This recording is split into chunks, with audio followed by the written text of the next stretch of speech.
Welcome back, everyone. You all know the story of Joseph and the coat of many colors in Genesis 37. He had made his brothers angry. They deliberated some over his fate and then decided to sell him as a slave. Needing a clever excuse to explain his absence to their father, the brothers smeared some animal blood on Joseph's coat. And they sent the robe of many colors and brought it to their father and said, "This we have found. Please identify whether it is your son's robe or not." And he identified it and said, "It is my son's robe. A fierce animal has devoured him. Joseph is without doubt torn to pieces." Then Jacob tore his garments and put sackcloth on his loins, and mourned for his son many days. All his sons and all his daughters rose up to comfort him, but he refused to be comforted, and said, "No, I shall go down to Sheol, to my son, mourning." Thus his father wept for him. What happens next is puzzling, because after chapter 37 comes, you guessed it, chapter 38. But why is chapter 38 there? It just seems to interrupt the narrative flow. In fact, if I were reading this out loud to you, I could skip over chapter 38, and you might not even realize it. The story flows seamlessly from chapters 37 to 39. And so for many years it was assumed that chapters like Genesis 38 were clumsy additions to the Torah, with no connection to the surrounding context. This is an utterly fallacious understanding. Chapter 38 has many connections to the book of Genesis more broadly and to its immediate context. In this video, I want to look briefly at one example of the latter, but first, we have to talk about Judah. The people in the Bible are real people, and real people make real mistakes. Judah is no exception, and his triumphs and failures both have been recorded for our instruction. So let's briefly review some of what happened in chapter 38. Two of Judah's sons had died, and he was intending to burn his daughter-in-law for sexual immorality, not knowing that he had impregnated her, thinking she was a prostitute. Now, if you're wondering how things got to that point, you're just going to have to read the chapter and find out. But you might also want to read chapter 49, where Judah gets an extraordinary blessing from his father. While some of Judah's brothers' sins are recalled by Jacob, Judah's blessing involves a scepter and the praise of his brothers. Is this the same Judah who was dipping his brother's coat in goat's blood in chapter 37? Is this the same guy who was sleeping with a prostitute who actually wasn't a prostitute in Genesis 38? What changed? That's what Genesis 38 answers. It's Judah's turning point. To see how this is the case, let's read chapters 37 and 38 intertextually. You've already seen this passage. "And they sent the robe of many colors and brought it to their father and said, 'This we have found. Please identify whether it is your son's robe or not.'"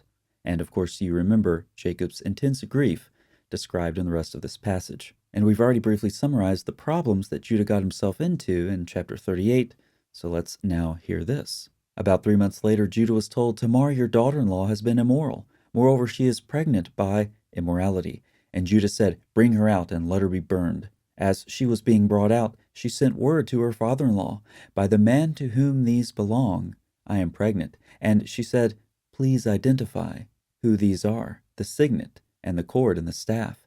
Then Judah identified them and said, 'She is more righteous than I, since I did not give her to my son Shelah.' And he did not know her again." Judah had given his signet, cord, and staff to Tamar earlier in the passage as collateral. This is a very important detail because these things served as an ancient form of identification. Judah had forsaken his family by going down to Canaan at the beginning of the chapter, and then his heritage by handing his identification over to Tamar. She was effectively handing Judah back his identity when she returned his possessions, and says the very same phrase that we heard in the previous chapter.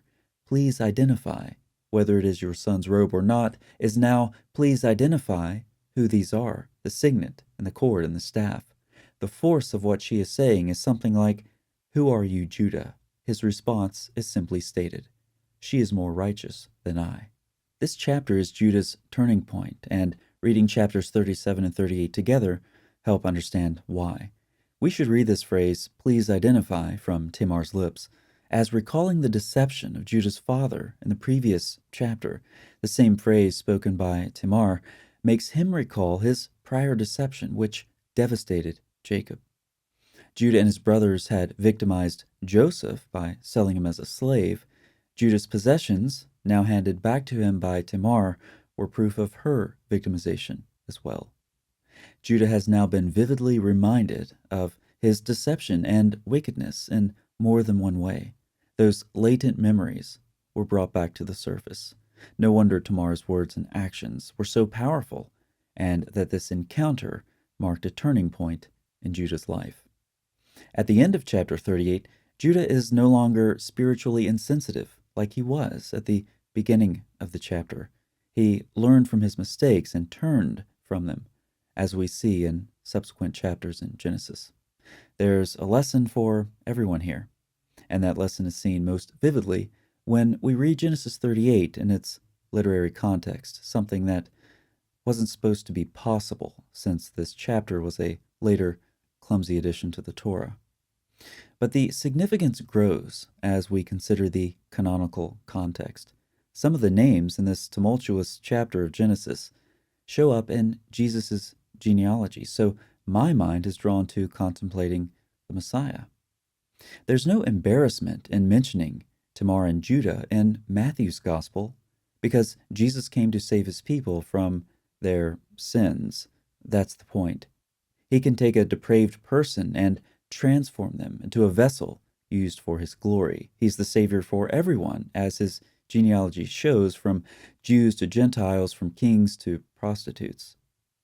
Genesis 37 helps us understand Genesis 38, and both of those help us understand Matthew's strategy at the beginning of his gospel.